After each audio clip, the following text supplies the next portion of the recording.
안녕하세요. 웨스트민스터 대요리문답 5번째 강의를 시작합니다. 오늘은 13번째 질문에서부터 16번째 질문까지 4가지 주제를 한번 살펴보도록 하겠습니다. 전체적인 내용은요, 창조의 목적, 그리고 그 창조의 목적을 수행하기 위해서 하나님께서 사람과 천사를 창조하셨다. 그래서 오늘은 좀 천사 얘기가 주로 나옵니다. 우리가 평소에 천사 얘기를 거의 안 하잖아요. 그렇죠? 천사 보신 분? 손들기가 애매하시죠? 기도 가운데 보신 분도 계세요. 근데 사실은 천사는 지금 안 보이는 존재이기 때문에 천사를 못 보셨다고 하는 게 사실은 당연한 거예요. 근데 기도 중에 막 천사가 왔다 갔다 했다 하는 분들도 그렇게 보신 분들도 계시겠지만, 일단 정상적으로는 천사는 못 보는 거고요. 그러나 우리가 특별한 경우에 환상 중에 천사를 경험하실 수도 있습니다.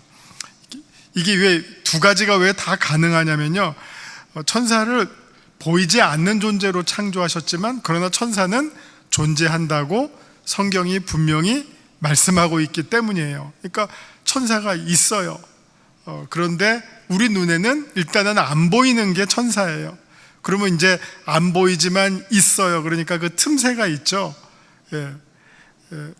그래서 경우에 따라서는 천사를 느끼고 경험하고 할 수도 있다 하는 말씀입니다. 자, 13번째 문제 보도록 합니다. 질문이 천사와 사람에 대하여 하나님은 무엇을 특별히 작정하셨는가 하는 겁니다. 질문은 하나님께서 천사와 사람에게 대해서 원하시는 것이 무엇인가, 천사와 사람이 존재하는 목적이 무엇인가 라는 것이 되겠고요. 답으로는 하나님께서는 그의 영원한 사랑 가운데 불변한 작정으로 말미암아 때가 차면 나타날 그의 영광스러운 은혜를 찬송케 하시려고 어떤 천사들을 택하사 영광에 이르도록 하시고, 또한 그리스도 안에 어떤 사람들을 택하사 영생과 그것을 얻는 방편을 주셨다. 답이 어렵죠? 그런데 여기서 지금 핵심이 되고 있는 본문이 우리가 첫 시간에 소개해드렸던 그 히브리서 1장의 본문이, 하나님께서 우리를 예정하신 이유가 무엇입니까? 할 때 하나님의 영광과 하나님을 찬송하게 하기 위해서 우리를 하나님의 섭리 가운데 택하여 주셨다. 이게 아주 중요한 그 말씀이거든요. 그 말씀이 여기에도 그대로 지금 적용이 되는 겁니다. 하나님께서 천사와 사람을 창조하신 목적이 뭐냐? 그 질문이에요. 쉽게 말하면 하나님께서 천사와 사람을 창조하신 목적이 무엇이냐? 하나님께서 우리를 창조하신 이유가 무엇입니까? 하는 말은 다른 말로 바꾸면 우리 인생, 사람의 제일 가는 목적이 무엇입니까? 하는 거였죠. 첫 번째 질문, 하나님을 영화롭게 하고 영원토록 즐거워하는 거. 죄송하지만 내가 구원받고 천국 가는 거가 첫 번째 답은 아니었어요. 그것도 아주 중요하지만 순서를 매기자면 그 바로 다음이 그거라고 할 수 있겠는데, 일단 제일 중요한 거는 하나님을 영화롭게 하고 하나님을 영원토록 즐거워하기 위해서 우리를 창조하셨다. 하나님이 우리를 창조해 놨더니 그냥 자기 혼자 나 구원받을래 혼자 막 발버둥 치는 게 아니라, 하나님께서 우리를 창조하셨는데 그 창조한 우리가 어떤 행동을 하느냐? 우리를 지으신 하나님을 영화롭게 하고 그 하나님을 기뻐하는 거예요. 그러면 하나님 마음에 어떤 생각이 드실까요? 내가 얘를 잘 만들었다. 내가 그냥 헛된 일 한 게 아니구나. 만들어 놨더니 참 쓸만하다. 제대로 하고 있구나. 그거예요. 하나님과 우리와의 관계가. 어떻게 보면 막 구원받으려고 아둥바둥하는 거, 그렇게 하면 구원 자연히 받는데 저러고 있지? 하는 거 있잖아요. 당연히 얻을 것을 막 애써서 얻으려고 하는 거는 조금 웃기잖아요. 예? 엄마가 삼시세끼 다 밥 해줄 텐데 그거 밥 못 먹을까봐 막 엄마 눈치 보면서 어떻게 하면 다음 끼를 얻어먹을 수 있을까? 이거는 자녀가 하는 행동은 아니잖아요. 그렇잖아요. 오히려 그냥 어머니를 기쁘게 하고 어머니 말씀 잘 듣고 어머니 마음 편하게 해드리고 어머니가 원하는 거를 살살살살 하면 어머니가 떡 하나 더 주시죠. 예, 그렇게 생각하시면 돼요. 하나님과 우리의 관계도 정말 우리가 하나님을 정말 우리 찬송가 가사처럼 구주를 생각만 해도 내 마음이 좋아요. 그게 얼마나 편안하고 정상적인 신앙의 관계예요. 하나님께서 우리를 창조하신 목적에 대해서도 오늘 13번 질문에서도 똑같이 답을 하기를 그의 영광스러운 은혜를 찬송케 하시려고 우리를 천사들도 택하셨고 사람들도 어떤 천사도 택했고 어떤 사람도 택하셨다 하는 겁니다. 그러면 우리 선택받은 사람들이 해야 할 일이 무엇입니까? 하나님의 영광스러운 은혜를 찬송하는 것, 그것이라고 말씀할 수 있겠습니다. 그 다음에 또 이어지는 답이 또한 그의 주권과 측량할 수 없는 신비한 뜻, 이 하나님의 주권이 이야기하고 있고요, 신비한 뜻이 나왔어요. 왜 이런 말이 나오느냐 하면 누구는 선택하고 누구는 선택을 못 받기 때문이에요. 그 뜻이 무엇이? 왜 하나님이 누구는 선택하고 누구는 선택하지 않으셨을까? 선택하지 않은 거를 유기라고 하죠. 유기. 우리 개 버려지는 거 뭐라 그러죠? 유기견. 막 키웠다가 그냥 귀찮으면 버리잖아요. 그러면 유기견 되잖아요. 반려견에서 유기견. 그런 것처럼 우리 천사나 사람도 하나님께서 어떤 사람은 택하시고 어떤 사람은 택하시지 않아요. 그러니까 이게 신비해요. 우리는 그 이유를 다 알지는 못해요. 그러니까 신비한 거고, 그리고 이게 여기에 하나님의 뜻이 작동해요. 여기는 택하고 저기는 버리겠다. 양과 염소로, 알곡과 가라지로 딱 나뉘어지잖아요. 그게 이게 조금 어려운 말이지만 이게 무엇으로 그거를 나누느냐 했을 때 하나님의 뜻으로 나누지 않고, 늘 이게 신학의 그 딜레마인데, 하나님의 뜻으로 나누지 않고 우리의 행동에 따라 나뉘어진다면 그래야지 맞을 것 같죠? 그쵸? 착한 일 많이 했으니까 구원받고 나쁜 짓 많이 했으니까 버림받고, 그래야지 하나님의 공의에 맞는 것 같잖아요.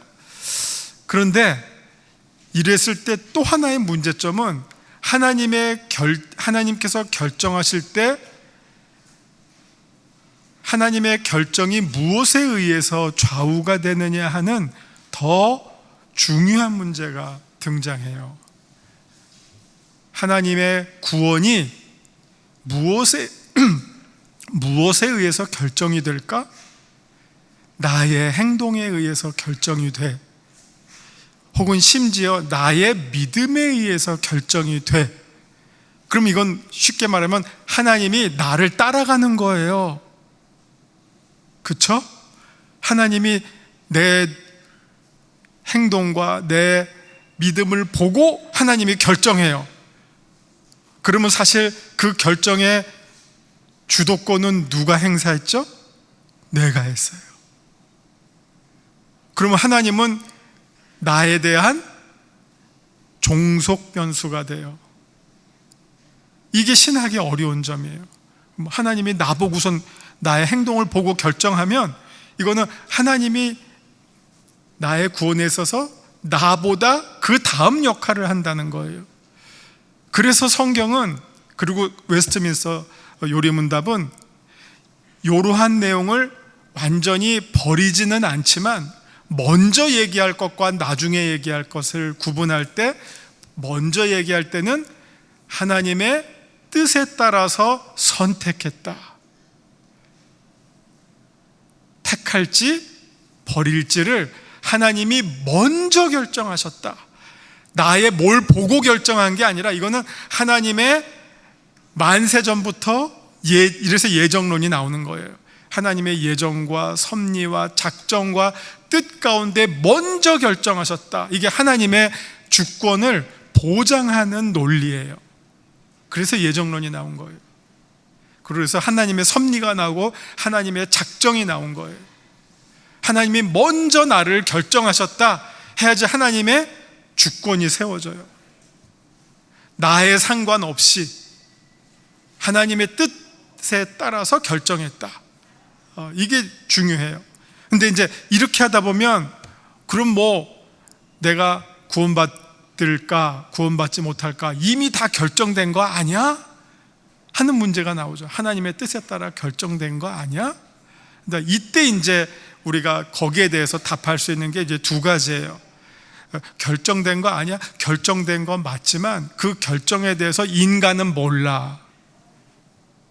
하나님만 알아. 그래서 인간은 어떻게 행동을 해야 되느냐?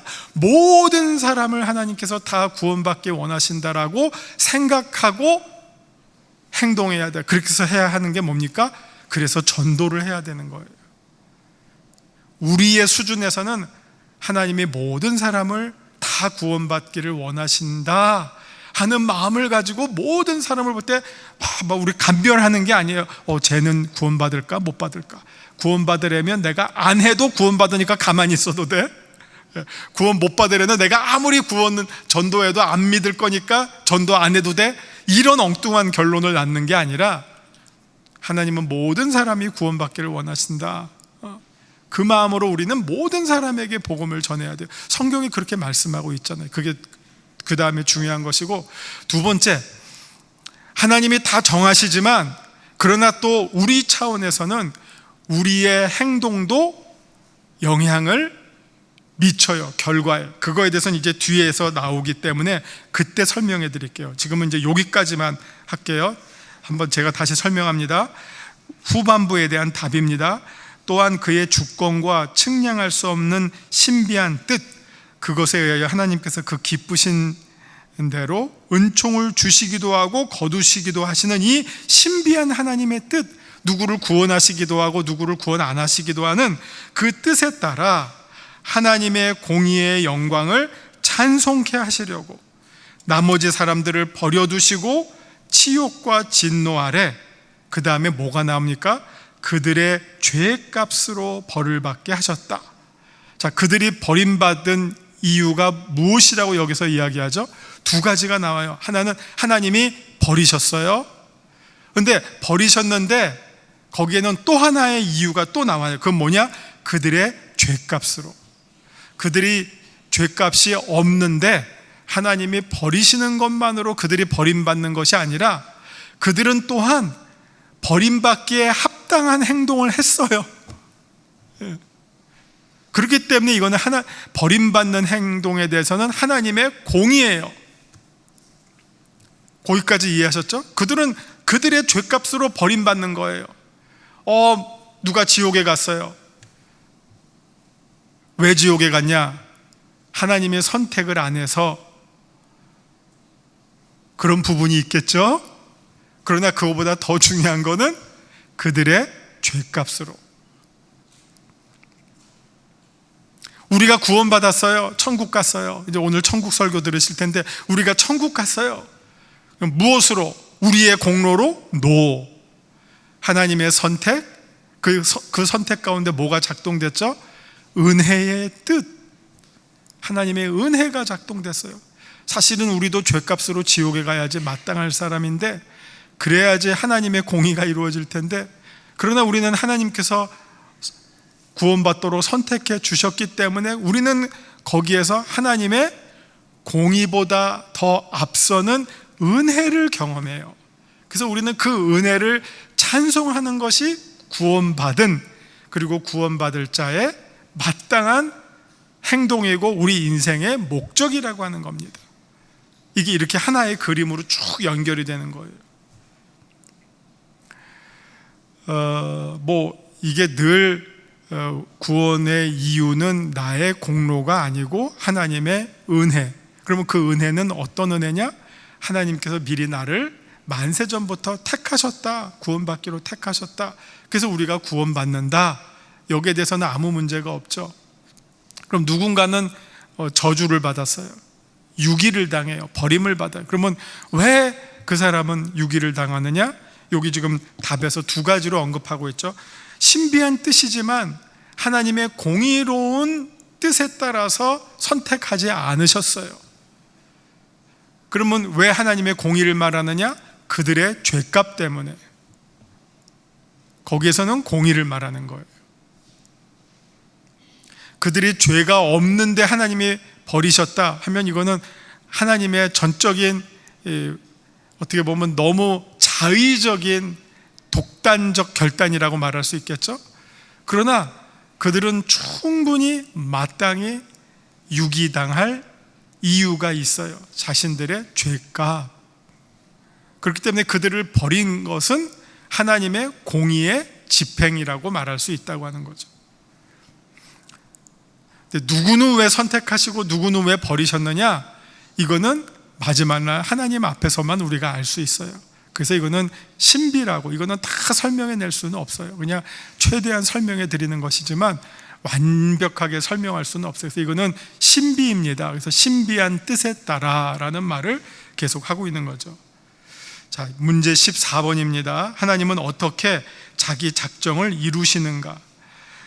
답. 하나님은 자기의 절대적으로 확실한 예지와 자유롭고 변할 수 없는 뜻에 따라 창조와 섭리의 일로 작정을 이루신다. 이 하나님의 작정을 할 때 하나님이 뭔가를 보고 그것에 대한 응답으로 작정을 하면 하나님은 전지전능하거나 절대적인 하나님이 될 수가 없겠죠. 뭔가에 의해서 영향을 받으면 하나님이 아니죠. 그래서 성경은 하나님의 이름을 뭐라고 말합니까? 나는 스스로 있는 자예요. 나는 나다예요. 이게 참 하나님의 이름을 두 가지로 설명해 주셨어요. 근데 이 두 개가 서로 상충해요. 상충이지만 다른 말로 말하면 상호 보완적인 이름이에요. 하나는 스스로 있는 자다. 나는 나다. 또 하나는 나는 아브라함과 이삭과 야곱의 하나님이다. 이 모세가 산에서 하나님을 만났을 때 내가 누구를 만났다고 내 민족에게 이야기해야 됩니까? 하니까 하나님께서 자기의 이름을 알려주셨어요.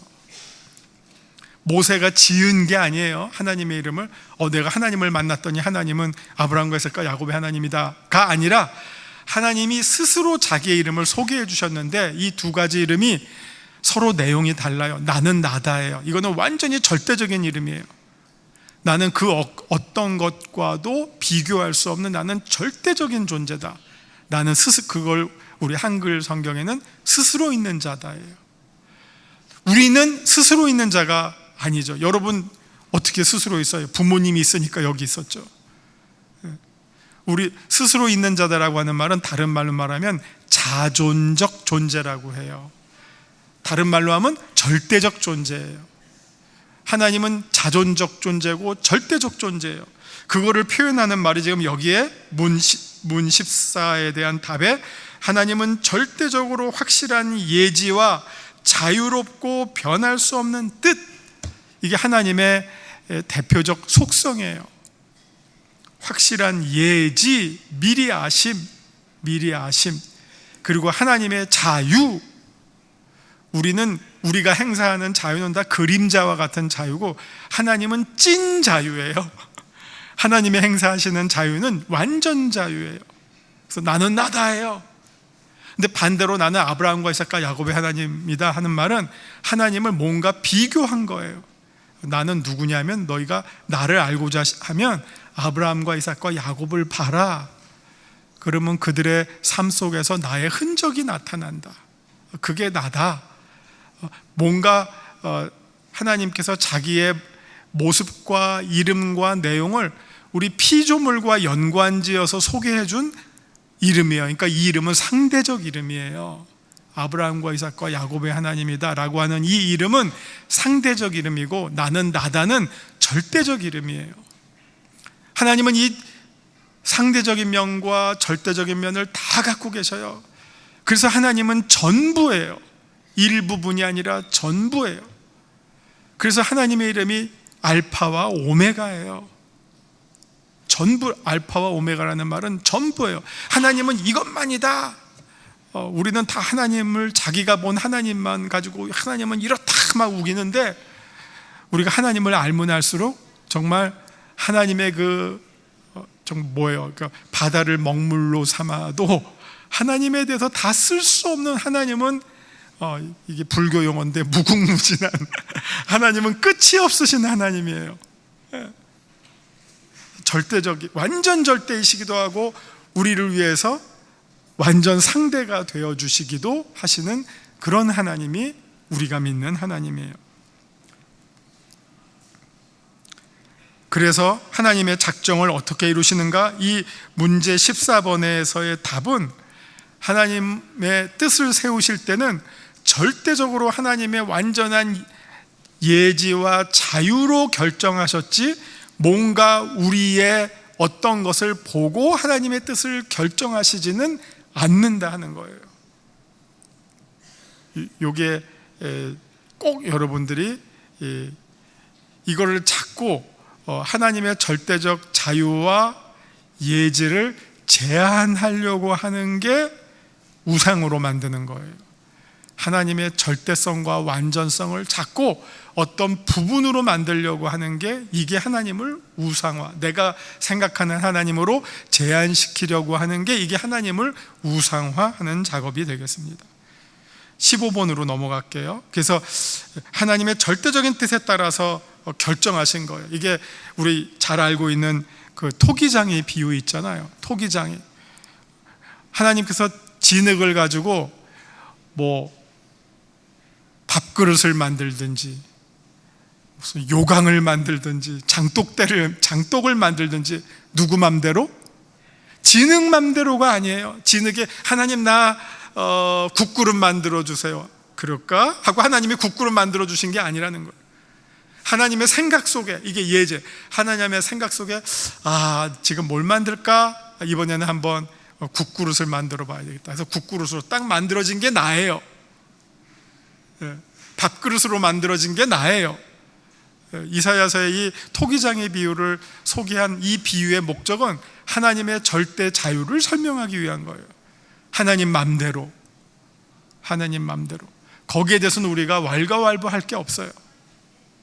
그런데 문제는 그 하나님의 맘대로라고 하는 게, 하나님이 어떤 하나님이죠? 이게 이제 요 다음에 조금 제가 설명해야 되는데, 하나님이 어떤 하나님인가? 문제 15번을 가지고 설명해 드릴게요. 창조하신 일이 무엇인가?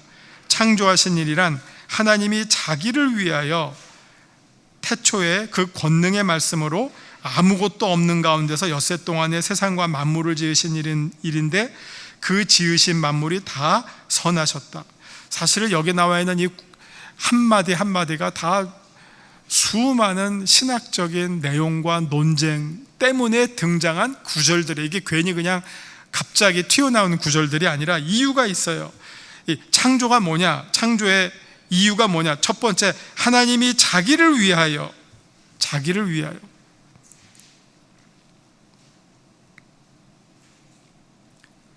근데 이게 웨스트민스터 요리문답이 1536년에 시작됐거든요. 그러니까 지금으로부터 490년 전이에요. 그러니까 그 이후로 신학이 조금 변했어요.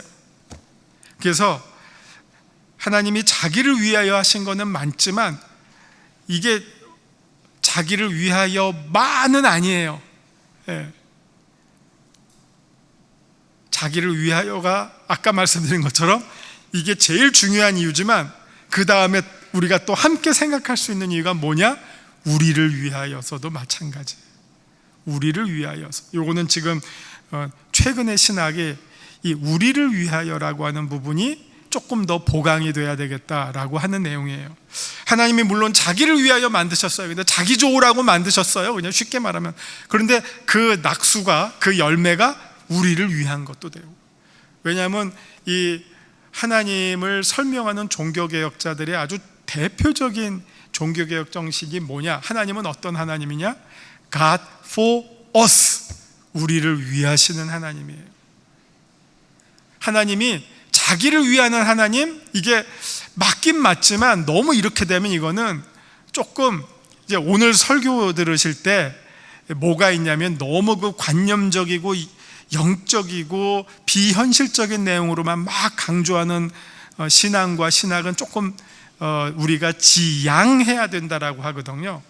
하나님이 자기를 위하여 하면 이게 맞기는 하지만 조금 부족하고 아쉬운 면이 있어요.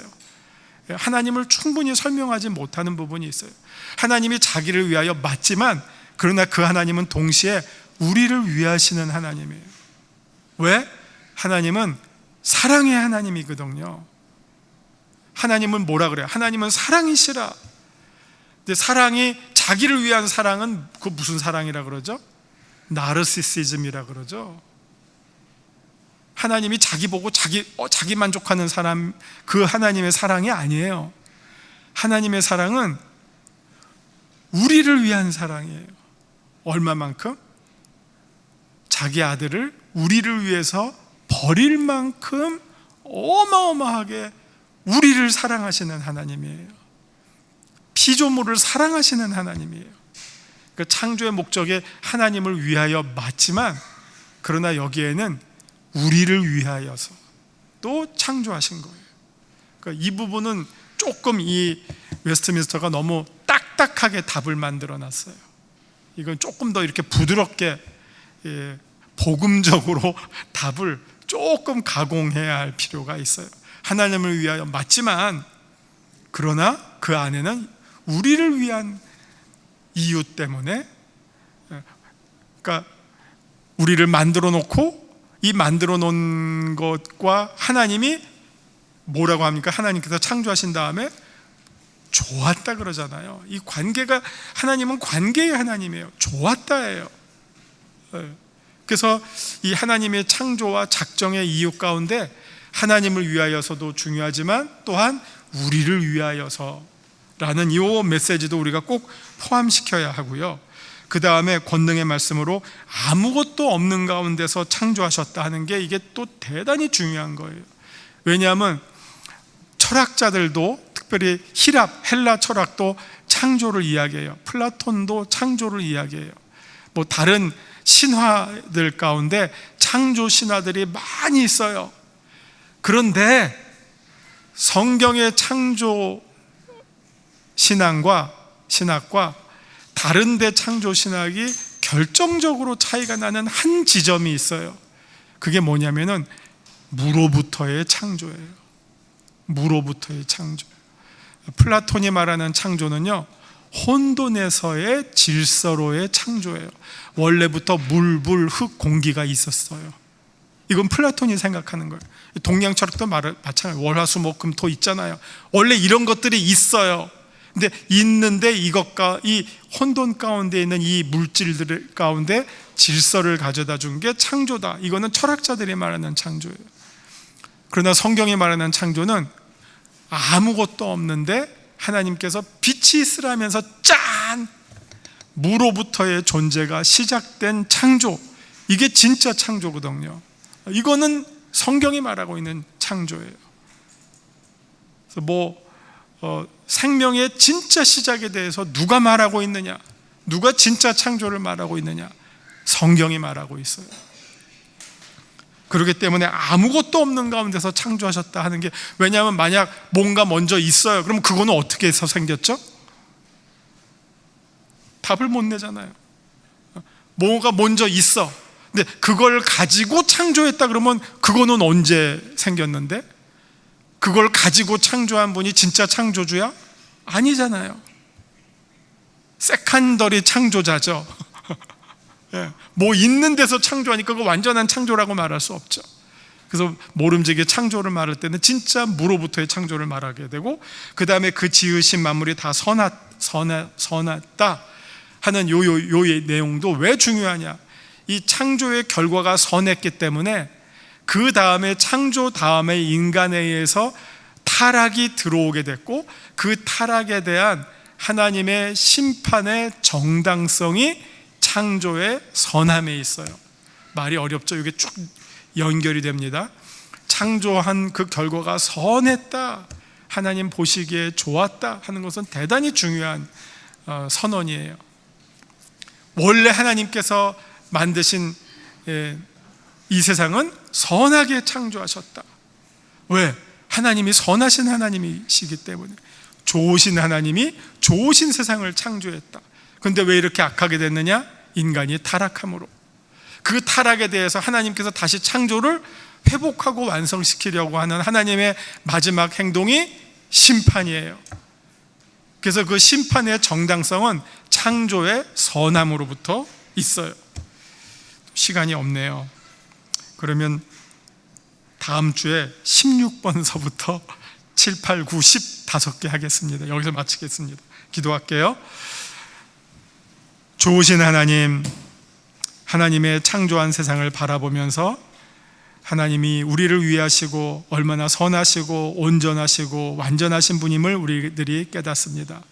우리들이 호흡이 다하는 날까지 하나님의 영광을 찬송하는 귀하고 소중한 존재로 살아가게 하여 주시옵소서. 예수님 이름으로 기도합니다. 아멘.